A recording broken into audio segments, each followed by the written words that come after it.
Welcome back, everybody. Bring guys a new YouTube video today. So, as you guys know, if you haven't heard of it, Xbox has officially bought Activision. This has been going on for a while now, and Phil Spencer, head of Xbox, announced in an interview that Xbox on Call of Duty will be on all platforms. What that means is it's not gonna be exclusive to Xbox. There's any content or a beta that comes to a Call of Duty, it's gonna be on all platforms instead of it being on a one specific platform, just like PlayStation has been for a few years. And people on PlayStation like, well, PlayStation deserves Call of Duty first before Xbox because Xbox had it for so many years. Now it's PlayStation's turn. But in my mind, that everyone should have the opportunity to play the Call of Duty betas, or any content should be on all platforms. And Phil Spencer said that no one should be left behind depending on what console you're on. And in my mind, I've been saying that for years. So if I'm on Xbox and you're on PlayStation and you get to play the beta early before anybody else does on the PlayStation, Xbox players or PC players are just left behind. It's not going to be exclusive to one specific platform. It's going to be on everybody, so everyone can have a good time playing on one platform. And I feel like that's really good for our community, and it's more healthier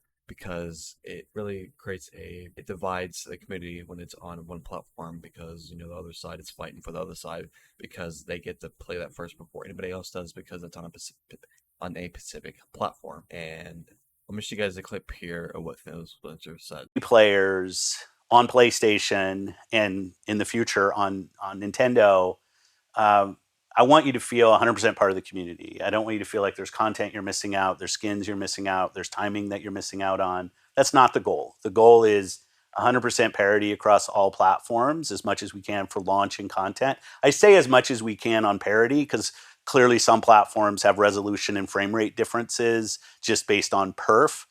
But there's nothing else. We have no goal of somehow trying to use Call of Duty to get you to buy an Xbox console. So I want the Call of Duty Nation to feel supported across all platforms. We've been on the other side of some of those skins and times, even this beta, it wasn't on Xbox the first week.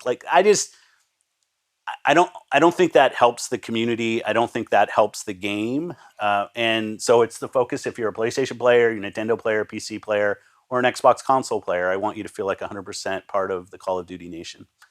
Love that. Yeah.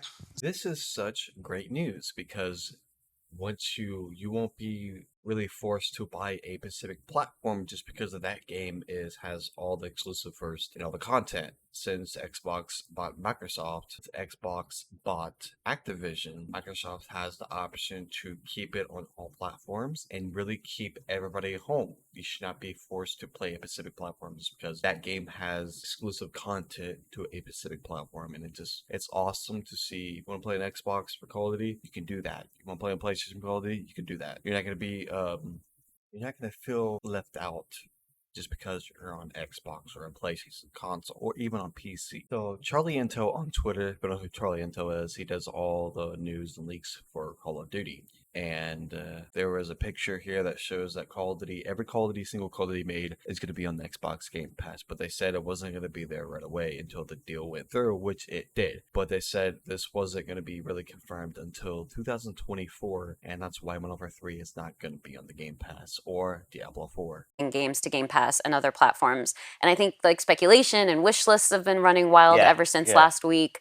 So I'm sure you've seen all of that. But what does that mean exactly, especially when we think about our last acquisition in 2021 with Bethesda? There was a fairly immediate drop of back catalog games. So I think people are looking to that and wondering, is that kind of how the format is going to go now? Or what does that actually look like? And I think rightfully so, right? When we finished Bethesda, there was this great moment. We were able to put a bunch of the back catalog games in, celebrate their history.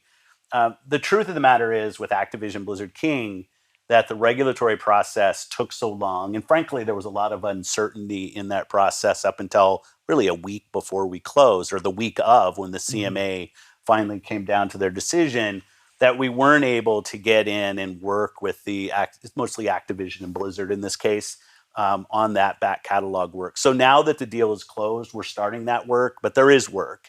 And I think the Activision Twitter handle or X handle, whatever we're calling it, did put out a statement. I can't call it that. But Twitter handle did put out something that talked about 2024. I think that's accurate.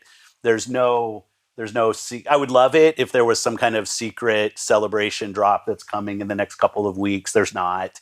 It's definitely when we think about the new games that are there, I would be straight with people, right? If we were going to put them in the subscription this year, I would tell people, and I know there'll be some disappointment about that. This acquisition is definitely long term.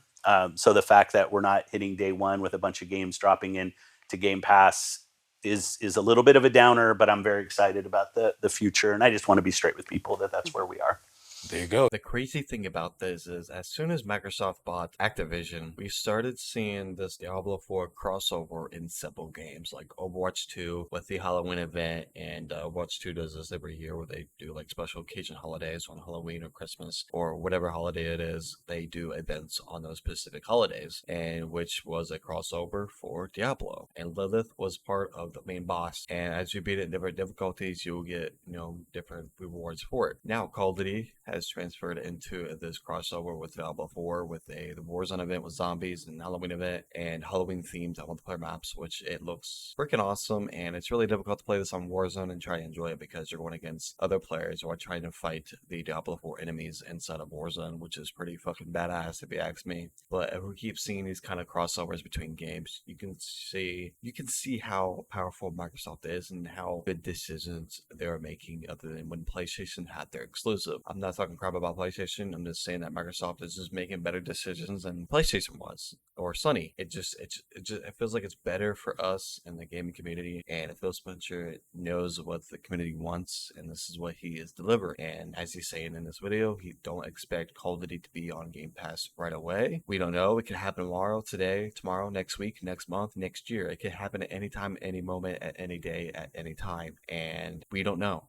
So don't expect stuff right away, and this kind of stuff takes time. And they also added Lilith, which was part of Diablo 4. They added her as a skin in Call of Duty in Playable. If you guys want to see the full interview with Phil Spencer, how he talks about Xbox with Activision Blizzard, I will link the full video in the description of this video. Phil Spencer also says that on the Xbox podcast, he is visiting King this week and Activision and Blizzard next week. He says he's going to start the process of sitting down with all the development teams and understand future games, ask each team their passion and what they want to work on. I'm really excited for the future of gaming, especially Call of Duty and Xbox, and see what's really coming next after Microsoft buying Activision. This can be a huge deal, and maybe other platforms will look into this saying, wow, maybe we need to stop doing these exclusive titles. And if you guys have made it this far, there's going to be a list of a couple of videos on the screen here that if you guys want to check out, if you guys enjoy this one, you guys can like the video, subscribe to the channel, hit that bell notification to never miss a video, and comment below what do you guys think about Xbox buying Activision. Is this a good thing or is that a bad thing? Let me know in the comments below. If you guys want to see more videos like this in the near future, let me know in the comments below. Hope you guys really enjoy this, and I'll see you guys next time.